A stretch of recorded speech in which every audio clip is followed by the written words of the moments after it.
नमस्कार, मैं मोबिन नाज़िरेत और स्वागत है आपका हमारे चैनल मावले सफ़र में। जैसे कि आपको पता है कि जो हमारा यूट्यूब चैनल है और हमारा मीडिया कंटेंट है, तो बेसिकली हम एजुकेशन पर ज़्यादा हमारा कंटेंट होता है।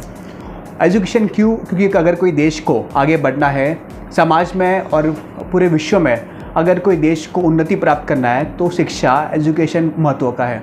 और एक समाज को बनाने के लिए एक बेहतरीन शिक्षक का होना बहुत ज़रूरी है, क्योंकि तमाम जो हमारे देश के विद्यार्थी है, युवा है, तो इनको रिफ़ाइन करने वाले, इनको बनाने वाले जो कोई है तो वो शिक्षक है। हमारे साथ ऐसे ही है महाराष्ट्र के जो एक मैं कह सकता हूँ कि एक बेहतरीन शिक्षक है, जो महर्षि दयानंद कॉलेज है परेल में, जो मुंबई का और महाराष्ट्र का एक जाना माना कॉलेज है, उसके वो प्रोफेसर रह चुके हैं।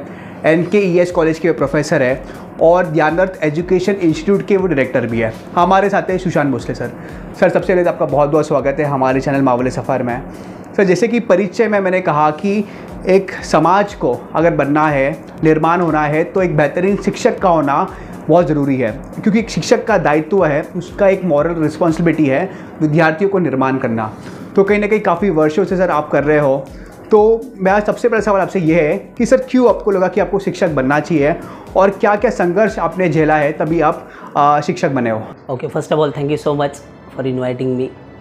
एंड जैसा भी आपने कहा कि किसी भी स्टूडेंट के लाइफ में टीचर या फिर टीचर्स का होना बहुत ज़रूरी होता है, तो अगर मैं बात कहूँ कि टीचर्स की, तो डेफिनेटली आज मैं भी जिस भी कुछ मकाम में हूँ उसमें 100% टीचर्स का ही बहुत हाथ था और टीचर्स का ही बहुत सपोर्ट होता है, तभी आगे जाके हम लोग अच्छे नागरिक की तरफ बढ़ सकते हैं और हमारा, जैसा आपने कहा, कि अच्छा राष्ट्र बन सकता है। अबाउट माई जर्नी तो थोड़ा इंटरेस्टिंग रहा, मतलब स्कूल सेक्शन में रहा था, विलेज में चला गया, दैन फैमिली के अप्स एंड डाउन्स की वजह से मुंबई में शिफ्ट होना पड़ा।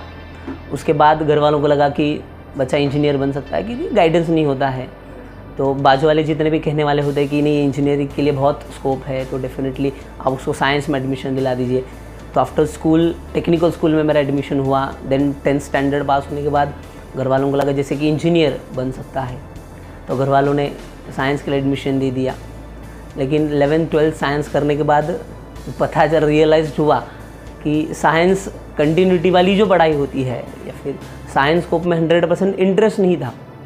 तो 12th स्टैंडर्ड के बाद स्किप किया मैंने और मैंने आर्ट्स में एडमिशन ले लिया। देन MD कॉलेज, जैसे आपने जिस तरह से कहा कि MD कॉलेज के ही विद्यार्थी रहा, तो MD कॉलेज से मेरा जर्नी सीनियर कॉलेज का शुरू हुआ और उसमें फिर आर्ट्स में हिस्ट्री सब्जेक्ट लेके ग्रेजुएट हुआ। लेकिन इंजीनियरिंग वाला सपना तो पीछे ही छूट गया, आर्ट्स जैसे लिया। उसके बाद ग्रेजुएशन के बाद बहुत जिस एक्टिविटी के साथ मैं जुड़ा रहा था वो NSS, और इस NSS एक्टिविटी में जो हमारे मार्गदर्शक, वो भी एक शिक्षक जिनका नाम था डॉक्टर अविनाश कारंडे, जिन्होंने मेरे जैसे बहुत सारे यूथ को उन्होंने सपोर्ट किया था, मोटिवेट किया था about your career, about your journey. तो उसी तरह से एक सोशल टच देते हुए अपना एजुकेशन ग्रेजुएशन कंप्लीट कर लिया। देन मास्टर्स यूनिवर्सिटी से कंप्लीट कर लिया और जैसे मास्टर्स कंप्लीट होने के बाद अपने ही कॉलेज में जहाँ पे अपनी पढ़ाई हुई थी वहीं पर मुझे 2017 में एज ए टीचर्स के तौर पर अपॉर्चुनिटी आई और वहाँ से ये जो जर्नी मेरी जो है वो टिल आज तक शुरू है।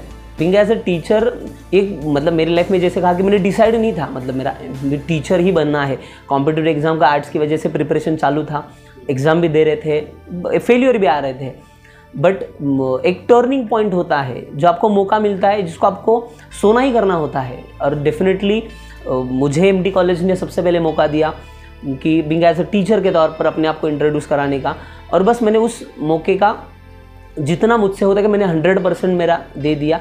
और डेफिनेटली वो जो दौर चल रहा था, कुछ महीनों के लिए मैं ज्वाइन हुआ था MD कॉलेज में एज ए टीचर, वो डेफिनेटली मैं खुद वो दौर एंजॉय करने लगा था और वो जर्नी में अच्छी लग रही थी। और फिर सम ईयर्स जाने के बाद पता चल नहीं यार यही हमारे लिए अच्छा है और यही इसमें कुछ अच्छा कर सकते हैं। देन धीरे धीरे वो फाइनली सर, जैसे कि क्लासेस में और कॉलेज में या फिर स्कूल में अगर आप अधिकांश में विद्यार्थी को पूछो कि आपको भविष्य में क्या बनना है, तो किसी का कहना होगा कि मुझे डॉक्टर बनना है, इंजीनियर बनना है, वकील बनना है, कोई IIT कॉलेज में पढ़ाई करना है, UPSC MPSC का सोचता है। पर जो आपने एक शब्द इस्तेमाल किया राष्ट्र निर्माण, तो सर राष्ट्र निर्माण के लिए अगर कोई महत्वपूर्ण व्यक्ति है तो वो शिक्षक है। पर आज के जो विद्यार्थी है, नौजवान है, युवक है, उनको किसको भी शिक्षक बनना नहीं है। तो सर क्योंकि हमने आपको बहुत क्लोजली देखा है, आप महर्षि दयानंद कॉलेज में मिस्टर महर्षि भी रह चुके हो और जो एक आपका जो आप एक बेहतरीन वक्ता भी हो। मैं सर कहना चाहूँगा कि बहुत सारे पॉलिटिशियंस हैं, उनसे जो मेंबर ऑफ पार्लियामेंट है, एमएलए है, उनसे बेहतरीन अगर सर को एक मंच दिया जाए तो सर 1 घंटा बोल सकते हैं और मराठी सर का सबसे बेहतरीन है। तो सर एक शिक्षक के तौर पर जो तमाम जो विद्यार्थी है, युवक है, उनके लिए आपका क्या संदेश रहेगा कि वो भी देश के नवनिर्माण के लिए वो एक शिक्षक बने, ना है कि मतलब बहुत सारे फील्ड तो आज अवेलेबल है, पर शिक्षक का जो एक भूमिका है वो सबसे मेन भूमिका मैं कहना चाहूँगा। तो क्या संदेश है तमाम विद्यार्थियों के लिए आपका? ओके, जैसे आपने कहा कि देशभक्ति के लिए युवकों को राष्ट्र निर्माण की तरफ कैसे बढ़ाया जा सकता है आज के यूथ को। Definitely it's a challenge for in our India कि आज के यूथ के लिए अगर टाइम को यूटिलाइज करना है, अगर मुझे मेरा 24 आवर्स मुझे बिताना है तो मुझे सिर्फ एक मोबाइल का डिवाइस दे दो, मैं उसके ऊपर 24 आवर्स में यूटिलाइज कर सकता हूँ। बट उसी अपॉर्चुनिटी का, उसी डिवाइस का मैं अपने बेनिफिट के लिए, मेरे खुद के प्रोग्रेस के लिए इस्तेमाल कैसे करूँ, ये अगर यूथ को डेफिनेटली समझ में आए तो ये राष्ट्र निर्माण का जो यूथ जो आज राष्ट्र निर्माण की तरफ नहीं बढ़ता हमें दिखाई दे रहा है, वो डेफिनेटली बढ़ेगा।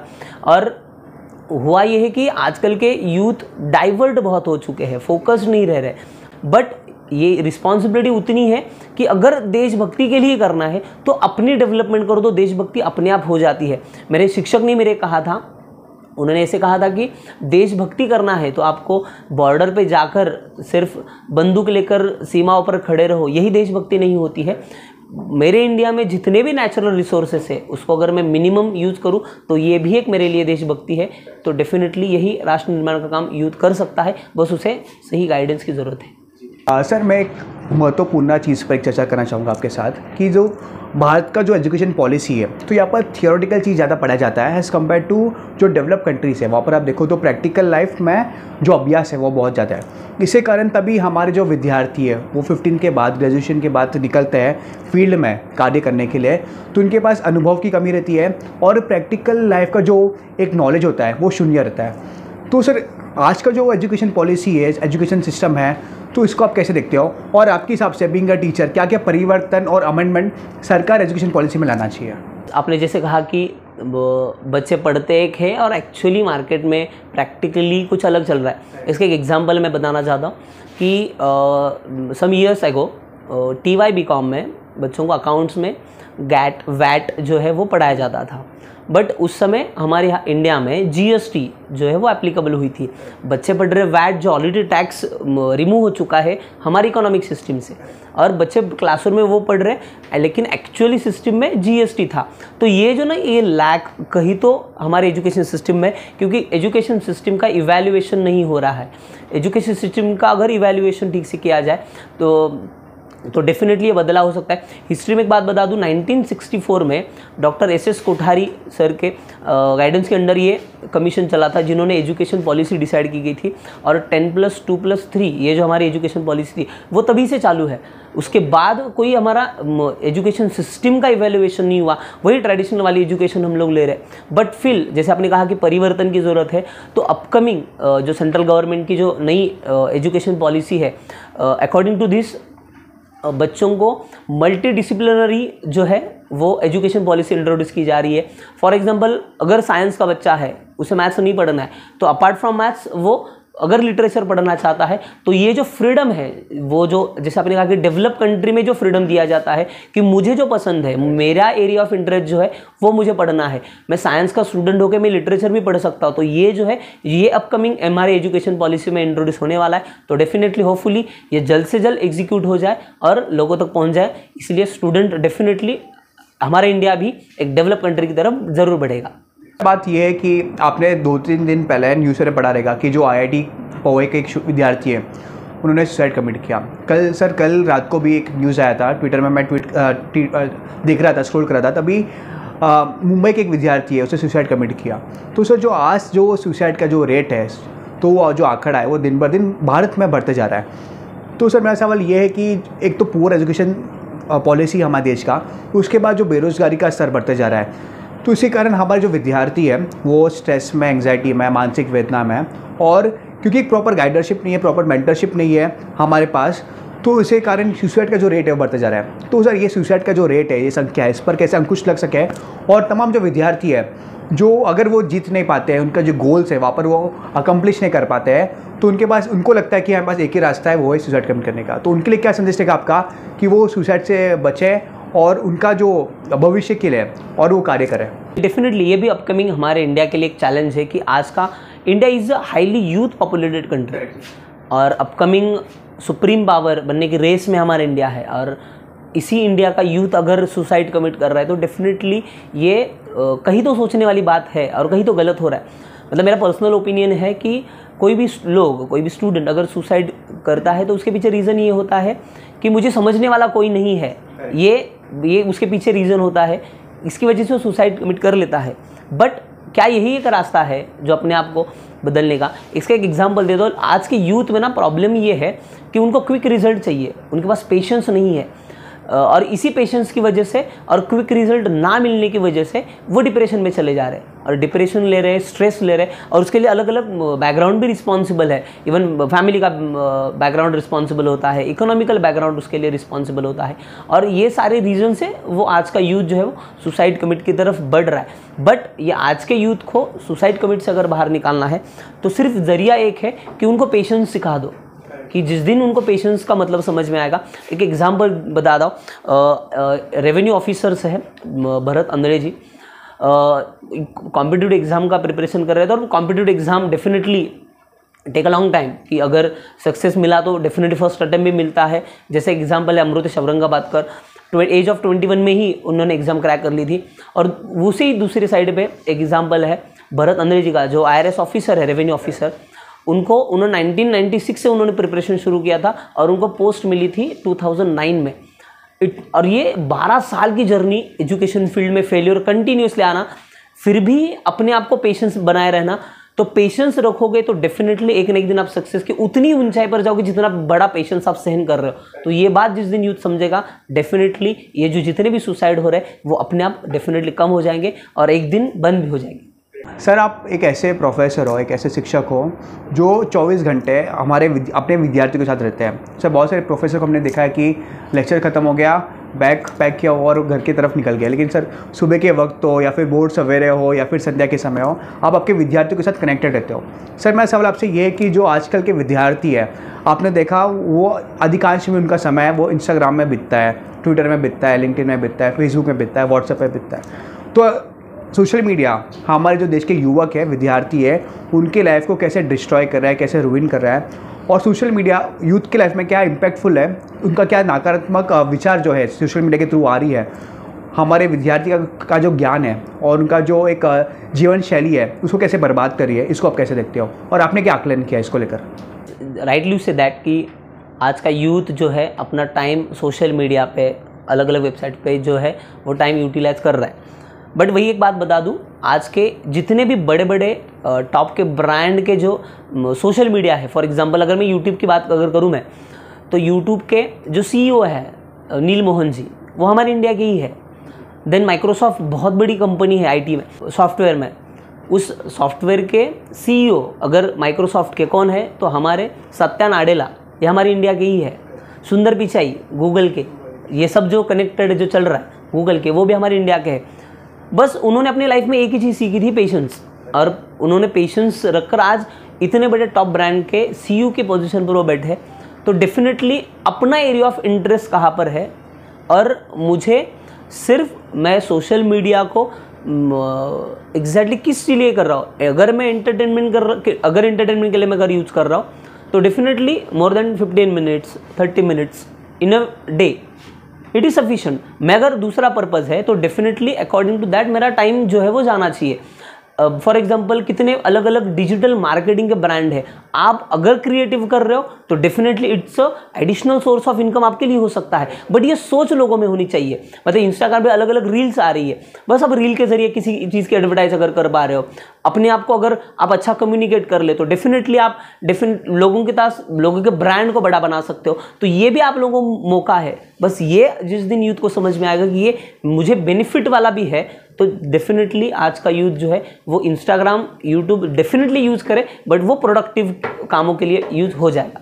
सर मैं सवाल आपसे ये कि जो हमारे विद्यार्थी जो गांव कस्बे से आते हैं, महाराष्ट्र के रूरल पार्ट से आते हैं, तो वो ज़्यादा सक्सेसफुल है एज़ कम्पेयर टू मुंबई के यूथ। और अब देखा जाए तो उनमें ज़्यादा पोटेंशियल है, कैपेबिलिटीज़ उनमें बहुत है, और जो पेशेंस है उनमें ज़्यादा है जो गांव कस्बे से आते हैं। लेकिन जो मुंबई के जो अर्बन सिटी के यूथ है उनमें टेम्परामेंट नहीं है, पेशेंस नहीं है, एंड्योरेंस नहीं है। तो सर सबसे बड़ा आकलन, और अगर आप इस पर अभ्यास करते हो तो क्या कारण है, क्या फैक्टर्स है कि वो ज़्यादा, उनका जो सक्सेस रेट है वो ज़्यादा है as compare to Mumbai youth? Definitely कि रूरल सेक्टर के, जैसा आपने कहा कि रूरल सेक्टर के स्टूडेंट जो यूथ जो है वो फोकस रहता है, करियर ओरिएंटेड होता है और जल्दी उससे सक्सेस भी मिलती है कंपेयर टू अर्बन सेक्टर में इतने सेल्फ सोर्स होने के बावजूद। इस पर मैंने थोड़ा ऑब्जर्व किया है, नोटिस जो मैंने किया है वो मैं बताना चाहूँगा कि रिमोट एरिया में ना प्रॉब्लम ये होता है कि अगर कंपेयर करेंगे अर्बन एंड रूरल सेक्टर के यूथ को, तो अगर मैं अर्बन सेक्टर के यूथ को अगर बोलूँ कि अगर अपना टाइम यूटिलाइज करना है तो विद इन सेकेंड अपने स्कूल के ग्रुप में, कॉलेज के ग्रुप में मैसेज करेगा, अरे कहाँ पे हो, हम लोग मिलते हैं। और विद इन सम मीटर के डिस्टेंस पर वो रहने के लिए भी होते हैं, स्कूल भी उनका बाजू में होता है, बिकॉज एजुकेशन फैसिलिटी बहुत सारी अर्बन में मैक्सिमम दी जा रही है, तो वो मिलने के लिए तुरंत जा सकते हैं। अगर मुझे सोकॉल टाइम भी यूटिलाइज करना है तो टाइम यूटिलाइज करने के लिए समुद्र की चौपाटी बोलो, वो सब नज़दीक है टाइम सोर्स यूटिलाइज करने के लिए। लेकिन कंपेयर टू रूरल सेक्टर में नहीं है, मेरा स्कूल ही मुझसे 10 किलोमीटर दूर पर है, मुझे ट्रैवल करना है तो मुझे पब्लिक ट्रांसपोर्ट से ट्रैवल करना होगा। पब्लिक ट्रांसपोर्ट के लिए भी मुझे पर्टिकुलर टाइम पर ही है, शाम के 7 बजे के बाद मुझे कोई पब्लिक ट्रांसपोर्ट है नहीं है कि मैं वहाँ जाके मेरे स्कूल के, मैं कॉलेज के बच्चों को, फ्रेंड को मिलूँ, ये ऑप्शन ही नहीं होता है। रूरल सेक्टर का यूथ मोबाइल मिनिमम यूज कर लेता है बिकॉज लैक ऑफ इलेक्ट्रिसिटी। मैं अगर मोबाइल मेरा मैक्सिमम यूज़ कर रहा हूँ तो मेरा बैटरी खत्म होने वाला है, बैटरी खत्म होगा तो मेरे पास चार्जिंग करने के लिए इलेक्ट्रिसिटी नहीं है। तो बेस्ट वे कि मैं मोबाइल को जब ज़रूरत होगी तभी मैं यूज़ करूँगा, बाकी सारा जो मेरा टाइम है वह डेफिनेटली मुझे करियर पर मेरे फोकस करूँगा। तो ये रीज़न है कि जो आज का यूथ जो है वो मैक्सिमम रूरल सेक्टर का वो करियर ओरिएंटेड होता जा रहा है कंपेयर टू अर्बन सेक्टर में। सारी फैसिलिटी होने के बावजूद उस फैसिलिटी का अगर सही इस्तेमाल करना सीख ले तो डेफिनेटली अर्बन सेक्टर का यूथ भी बहुत सक्सेस पर वो जा सकता है। बेस्ट एग्जांपल अपने बाजू में केईएम हॉस्पिटल है। केईएम हॉस्पिटल इज MBBS का टॉप का अपना कॉलेज है। तो केईएम हॉस्पिटल के जितने भी डॉक्टर्स हैं सारे के सारे डॉक्टर्स आफ्टर 12th स्टैंडर्ड के बाद CET में टॉप नंबर आने के बाद मेरिट होल्डर स्टूडेंट अपने यहाँ पे एडमिशन लिए हैं। सारे के सारे रिमोट एरिया से, गांव, रूरल सेक्टर से आए हुए डॉक्टर्स हैं। तो ये होता क्यों है? इट्स अ बेस्ट एग्जाम्पल कि उन्होंने अपने करियर को फोकस किया, उन्होंने अपने पास जितने भी सोर्सेस है उसको मिनिमम यूज़ किया है और अपने करियर को उन्होंने फोकस किया है, तभी जाकर उनको ये सक्सेस मिला हुआ है। सर हमारे जो दर्शक है तो मोस्टली हिंदी दर्शक है, तो सबसे पहले तो मैं क्षमा प्रार्थी हूँ आपसे कि ये जो संवाद हुआ है वो हिंदी में हुआ है। सर आपका जो स्ट्रेंथ है वो मराठी है, नो डाउट उसमें। तमाम जो सर मुंबई के विद्यार्थी है, महाराष्ट्र के विद्यार्थी है, क्या संदेश आपका रहेगा? 1-2 शब्द आपके, एक मोटिवेशनल, उनको प्रेरणा देने के लिए एक मोटिवेशनल संदेश आपका तमाम मुंबई के और महाराष्ट्र के विद्यार्थियों के लिए।